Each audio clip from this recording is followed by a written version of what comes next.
ఒక్కసారి కొమ్మూరి గోల్డ్ కి కాల్ చేయండి. తాకట్లో ఉన్న మీ బంగారాన్ని విడిపించి మార్కెట్ ప్రైస్ కి వాళ్ళు కొనుక్కుని మిగతా డబ్బులు మీకు ఇచ్చేస్తారు. ఆ తెలంగాణ ఎమ్మెల్యే తిరిగి బీజేపీలో చేరేందుకు లైన్ క్లియర్ అయిందా?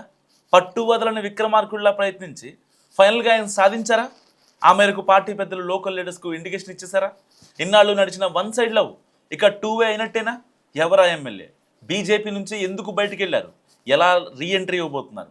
Fire brand leader Goshamahal MLA Raja Singh బీజేపీకి రాజీనామా చేసి సరిగ్గా 7 నెలలైంది. ఆ రాజీనామాను అప్పుడే పార్టీ కేంద్ర నాయకత్వం ఆమోదించేసింది. అలాగే ఆయన తన రిజైన్ లెటర్లో పేర్కొన్న అంశాలను తప్పుపట్టింది కూడా. ఇక అప్పటి నుంచి ఒక అడుగు ముందుకు 2 అడుగులు వెనక్కి అన్నట్టు వ్యవహరిస్తున్నారు రాజాసింగ్. సో పార్టీకి చెందిన తెలంగాణ నాయకులు కొందరిని విమర్శిస్తూ, ఢిల్లీ పెద్దల్ని పొగుడుతూ రకరకాలుగా రియాక్ట్ అవుతున్నారు ఇన్నాళ్లుగా. అదే సమయంలో తాను మళ్ళీ బీజేపీలోకి వెళ్ళడం ఖాయమని చాలా కాన్ఫిడెంట్గా చెప్పేవారు ఆయన. కేంద్ర పార్టీ ఓకే చెప్పింది, ఇక్కడి వాళ్ళే అడ్డుకుంటున్నారని కూడా 1-2 సందర్భాల్లో కామెంట్ చేశారు రాజాసింగ్.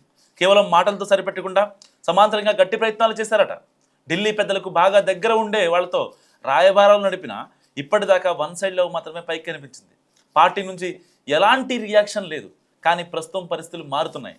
విసుగు విరామం లేకుండా రాజాసింగ్ వేసిన ట్రయల్స్ ఒక కొలిక్కి వచ్చినట్టు అని కనిపిస్తుంది. గోషామహల్ ఎమ్మెల్యే తిరిగి పార్టీలో చేరడం ఖాయమంటూ రాష్ట్ర నాయకత్వానికి సంకేతాలు అందాయట.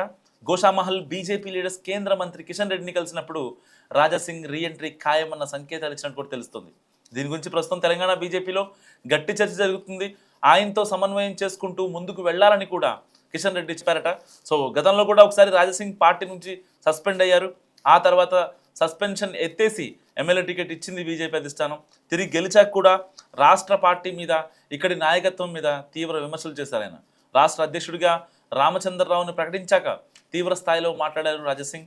రకరకాల కారణాలు చెబుతూ గత జూన్ 30న పార్టీకి రిజైన్ చేశారు. సో కేంద్ర పార్టీ కూడా పెద్ద టైం తీసుకోకుండా ఆ లేఖను వెంటనే ఆమోదించేసింది. కానీ ప్రస్తుతం ఆయన విషయంలో పార్టీ వైఖరి మారింది. గోషామహల్ ఎమ్మెల్యేకి తిరిగి వెల్కమ్ చెప్పడానికి అంతా సిద్ధమైపోయింది. కేంద్ర మంత్రి కిషన్ రెడ్డి మాటలతో ఆ విషయమై క్లారిటీ వచ్చేసినట్టు కూడా అంటున్నారు. సో రాజాసింగ్ మరోసారి కమలాన్ని పట్టుకోవడానికి ఇక ముహూర్తమే మిగిలింది. మరి ఒకవేళ రాజాసింగ్ మళ్ళీ బ్యాక్ టు బీజేపీ అయితే, ఎందుకంటే ఏ పార్టీకి వెళ్ళలేరు కాబట్టి, సో ఎవరెవరికి ఎత్తు పెట్టే ఛాన్స్ ఉంది. ఎందుకంటే 7 నెలలు అవుతుంది ఆయన రిజైన్ చేసి. కేంద్ర పార్టీ పెద్దలు ఎవరైతే ఉన్నారో వాళ్ళందరినీ ఓకే చెప్పించినా, కానీ ఈయనకి మాత్రం రాష్ట్ర స్థాయిలో ఉండే నాయకులు ఎవరైతే ఉన్నారో వాళ్ళు అడ్డు చెప్పింది ఎవరో డైరెక్ట్గా రాజాసింగ్కి తెలుసు. సో మరి వాళ్ళకి ఈయన ఏ విధంగా ఎత్తు పెడతారు? మరి ఇద్దరి మధ్య సయోధ్య కుదురుతుందా లేదా? మీరేమనుకుంటున్నారు? మస్ట్ కామెంట్ చేయండి.